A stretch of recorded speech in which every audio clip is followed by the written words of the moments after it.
এখানে আমার মা ভোগের প্রসাদ আনার জন্য একদম দ্রুত গতিতে সমস্ত সরঞ্জাম রেডি করে নিয়েছে। আর সেই দিকেই আমার ভাই আর তার বন্ধু এমনভাবে মুখ লুকিয়ে ওরা ঢুকছে, মনে হচ্ছে যেন পাকিস্তানের স্পাই হিসাবে ওরা ধরা পড়ে গেছে।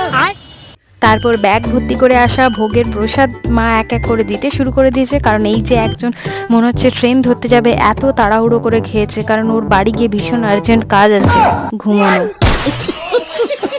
আর এনার কথা তো বলতেই হবে, ইনি আমার মায়ের পিসি হয়, আর আমরা ভালোবেসে কলদিদা বলে ডাকি। ইনি শুধু এই ভোগের প্রসাদ খাওয়ার জন্য শুধু কলকাতা থেকে এখানে পাড়ি দিয়েছেন। আর কত বছর পরই ভোগের প্রসাদটা খাচ্ছে সেটাই শোনো। কতদিন পর ভোগ খেলে জানো? 30 বছর পরে।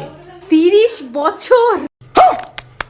তো বুঝলে তো, এই ভোগের প্রসাদটা একটা ইমোশন যা মানুষকে 30 বছর পরও টেনে আনতে বাধ্য করে। আর ইনি হচ্ছেন এমন এক বাঙালি যে নাকি মাছ খায় না।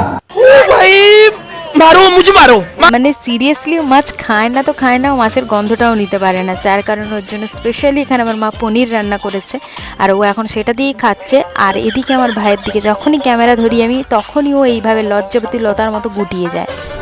বন্ধ করো, হাত জোড় কে मैं। আর অবশেষে মা সকলকে খাইয়ে এবার নিজে খেতে বসেছে, সাথে আমিও বসে গেছি। আর সত্যি বলতে হবে, এটা খাওয়ার পর আমার মনে হলো যে এটা কোনো নর্মাল খাওয়ার নয়, এটা টাইমলেস ভালোবাসার স্বাদ।